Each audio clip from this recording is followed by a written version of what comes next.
क्या जो पैसा है, जो कर्ज है, वो एक इंसान की जान तक ले सकता है? नमस्कार, मैं हूं आराध्या और आप देख रहे हैं अर्थ प्रकाश टीवी। कल रात एक बड़ी अजीब सी खबर सामने आई, जहां पर पता चला कि 7 लोगों की फैमिली ने एक साथ सुसाइड कर लिया। जी हाँ, इस सुसाइड का रीजन ये बताया जा रहा है कि फैमिली के ऊपर बहुत ज्यादा कर्ज था।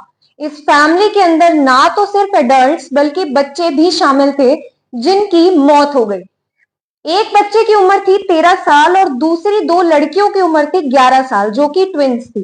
अब यहाँ पे जो सबसे बड़ा सवाल खड़ा होता है वो ये खड़ा होता है कि क्या ये जो पैसा है, क्या जो कर्जा है, इसकी कीमत किसी की जान से भी ऊपर हो सकती है?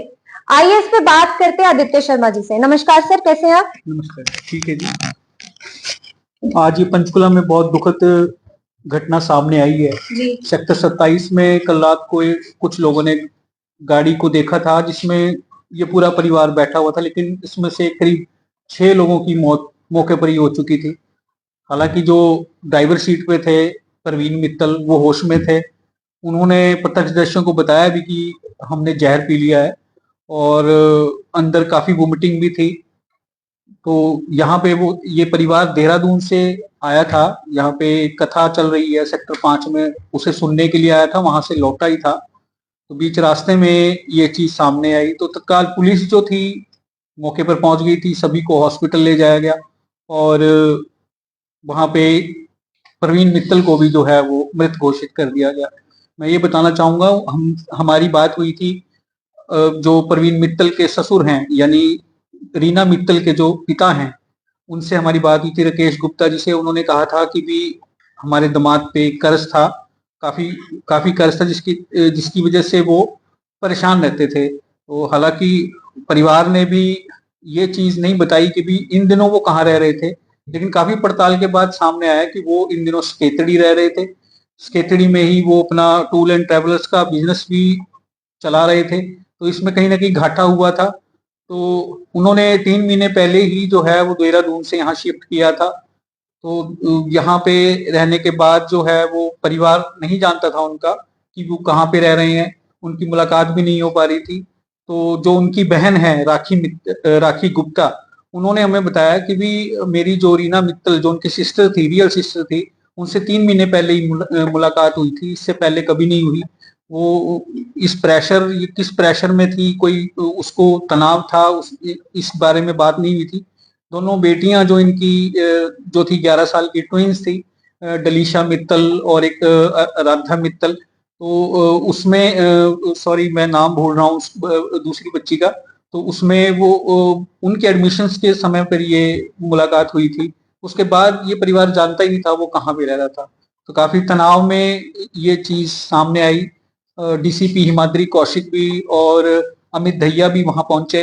उन्होंने भी फोरेंसिक एक्सपर्ट्स के साथ मौके पे जांच की, लेकिन कुल मिलाकर मामला जो है वो आत्महत्या से जोड़कर देखा जा रहा है। प्राथमिक दृष्टया में यही सामने आया कि भी कुछ जहरीला पदार्थ निकलने की वजह से सभी की मौत हुई है।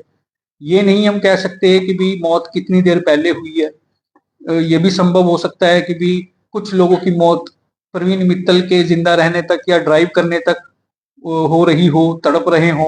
तो लेकिन कार के शीशों के बीच में चीख पुकार कोई सुन नहीं पाया, तो धीरे धीरे सबने दम तोड़ दिया। जी, जैसा कि आपने सर बताया, जहां तक मैं समझ पा रही हूँ कि जो सुसाइड है वो एक इंसान को नहीं मारता, जो तनाव है वो एक इंसान को अंदर से कितना खोखला कर सकता है कि एक व्यक्ति अपने आप की तो जान ले ही रहा है, अपने परिवार की भी जान ले रहा है और उन 3 मासूमों बच्चों की भी जान ले रहा है, जिनको तो इस चीज का पता ही नहीं था। उनके लिए पैसे क्या है? उनके लिए पैसा कुछ भी नहीं है। उनके लिए, जैसा कि इन्होंने बताया, वो बहुत ज्यादा ब्रिलियंट थे, पढ़ने लिखने में अच्छे थे। यानी कि आज के टाइम में आप कितने भी अच्छे हो, आप कितने भी पढ़े लिखे हो, पर अगर आपके पास पैसा नहीं है, आपके ऊपर कर्जा है, तो आपको कहीं ना कहीं से अपनी जान से हाथ धोना ही पड़ेगा। इस पे बात करते हैं हम साजन जी से। सर, आप इस पर क्या कहना चाहेंगे? देखिए, ये जो पंचकुला की घटना हुई है बहुत ही दुखदाई घटना हुई है। एक पूरा का पूरा परिवार जो है उत्तराखंड का वो समाप्त हो गया है। लेकिन ये कहीं ना कहीं आम लोगों को भी एक सबक देता है। वो सबक ये देता है कि जिंदगी में कहावतें बनी हुई है कि जितनी बड़ी चादर हो उतने पैर पसारने चाहिए। तो ये एक कहावत है। इसका मतलब यही है कि आप अपनी सीमाओं के अंदर रह के जो है कोई भी अगर काम भी कर रहे हो, बिजनेस कर रहे हो या कुछ और फाइनेंशियल लोन्स वगैरह ले रहे हो बैंक वगैरह से, तो आपको अपनी सीमा के अंदर रह के लेना चाहिए, क्योंकि वापस तो करना पड़ेगा। हम कोई विजय माल्या या नीरव मोदी तो है नहीं कि वापस नहीं करना पड़ेगा।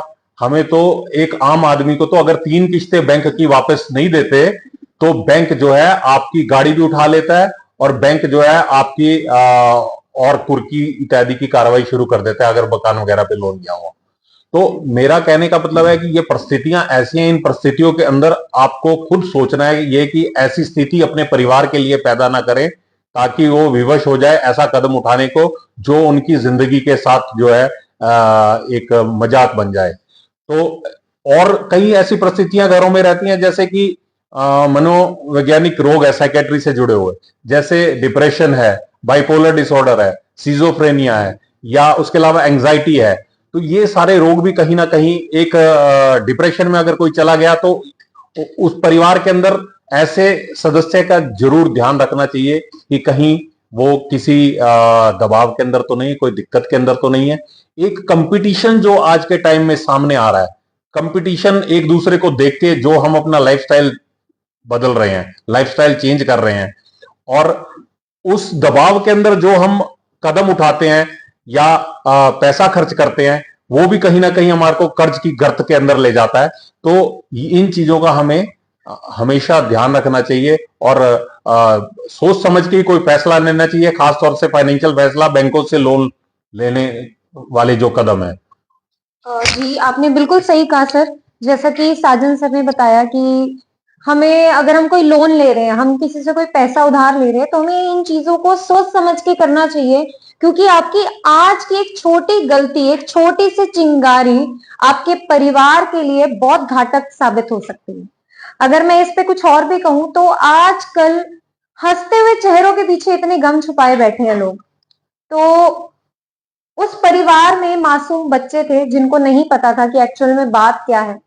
उस परिवार में और भी ऐसे लोग होंगे जिनको नहीं पता कि किस वजह से उनको मौत के घाट उठना पड़ा, किस वजह से उन लोगों की जान चली गई, पर फिर भी उन लोगों की जान चली गई। राजेंद्र जी, आप इस चीज पे क्या कहना चाहेंगे? आराध्या, जो हुआ है यकीनन वो बहुत ही बुरा हुआ है। इस तरह से एक परिवार का चले जाना और स्पेशली जिसमें मासूम बच्चे, बुजुर्ग माँ बाप, उनका चले जाना बहुत ही एक बुरा संकेत है। पर इसके साथ साथ मैं ये कहूंगा, जहां अभी साजन जी ने कहा कि प्रेशर है लोगों पे, बिल्कुल ठीक उन्होंने कहा प्रेशर है, लेकिन इस तरह से सामूहिक आत्महत्या करना परिवारों का कहीं ना कहीं हमारे सामाजिक ताने वाने पे, हमारे सामाजिक ढांचे पे भी कहीं ना कहीं सवाल खड़े करता है।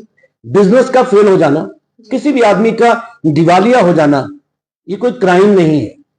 अक्सर बिजनेस फेल हो जाते हैं, लेकिन जब कोई आदमी किसी बिजनेस में, किसी काम में फेल हो जाता है तो हमारा जो सामाजिक ढांचा है वो ऐसे उसको देखता है, एक ऐसी नजर से देखता है कि वो आदमी खुद अपने आप को समाज में कहीं किसी के बराबर खड़ा हुआ मतलब महसूस ही नहीं कर पाता वो आदमी, जिस वजह से वो ऐसा कदम उठाता है।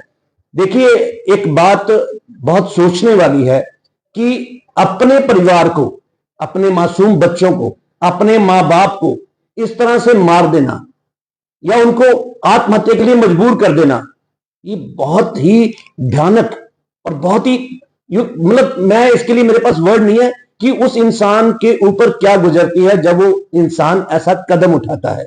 खुद का मर जाना, खुद सुसाइड कर लेना शायद उतना मुश्किल नहीं होता, लेकिन जब मासूम बच्चों को, अपने परिवार को, अपने माँ बाप को अपने साथ मरने के लिए मजबूर करता है आदमी, तो उसकी मेंटल कंडीशन क्या होगी।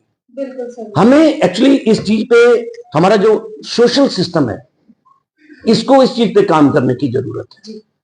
अगर एक आदमी कंपटीशन देखिए, आज की अगर दौर की बात करें तो बच्चा पैदा होता है तो वहीं से कंपटीशन शुरू हो जाता है, स्कूल से कंपटीशन शुरू हो जाता है, उसके बाद जॉब में कंपटीशन तो लाइफ में अब आ गया है। लेकिन फेल होना कोई गुनाह नहीं है, हमें ये बात समझनी चाहिए। और जो लोग ऐसा कदम उठाते हैं उनको भी सोचना चाहिए कि फेल होना कहीं कोई गुनाह नहीं है। अगर आप फेल हुए हैं तो उसमें आपको किसी की सलाह ले लेनी चाहिए, किसी से कोई आपको मतलब कानूनी सलाह भी ले सकते हैं आप। अगर आपको बैंक तंग कर रहा है तो आप कानूनी सलाह भी ले सकते हैं। इस तरह का कदम ना उठाएं, ये हमारे समाज के लिए कहीं ना कहीं बहुत खतरनाक है। इस दिशा में जाना हमारे लोगों का, तो मतलब मुझे लग रहा है कि मेरे पास वर्ड्स नहीं है इस चीज के लिए कि ये सारा जो इतना घटनाक्रम हुआ है ये बहुत दुखदाई है, बहुत ज्यादा दुखदाई है। जैसा कि सर आपने कहा कि एक इंसान को फेलियर से डरना नहीं चाहिए। मेरा भी यही मानना है कि जो एक बच्चा होता है, न्यू बॉर्न चाइल्ड, वो जब चलता है 1000 बार गिरेगा, 2000 बार गिरेगा, बट धीरे धीरे धीरे वो चलना सीखेगा। तो हमें जिंदगी हर मोड़ पे कोई ना कोई सबक देती है, कोई ना कोई चीज सिखाती है। पर जो जिंदगी का सबसे बड़ा लेसन ये है कि जो जिंदगी होती है वो आपको एक बार मिलती है और कितनी मुश्किलों से मिलती है। कहीं से ऐसे लोग हैं जो शायद शेल्टर के लिए तरस रहे हैं, जो शायद खाने के लिए तरस रहे हैं, जिनके पास शायद एक वक्त की भी रोटी नहीं है, बट वो भी खुश हैं, अपना जीवन जी रहे हैं। क्यों? क्योंकि उन्होंने सिर्फ आज का सोचा, कल का नहीं सोचा। तो जिंदगी का जो सबसे बड़ा पहलू है, जो सबसे बड़ा सबक है, वो यही है कि आप गलतियों से सीखो। आप 1000 बार फेल हो, पर जब आप खड़े हो तो आप इतने मजबूत हो कि आपको पता हो कि हाँ, अब ये चीज करने में मैं सक्षम हूं। तो किसी भी फेलियर से डरना नहीं, उससे हमें सीखना है। ये घटना हमें यही एक प्रेरणा दे सकती है कि हमें जिंदगी के किसी भी पहलू से डरना नहीं है, बल्कि सीखना है और एकजुट होकर मरना नहीं है, एक साथ खड़े होकर मुश्किल का सामना करना है। ऐसी और खबरों के लिए बने रहे अर्थ प्रकाश टीवी के साथ। नमस्कार।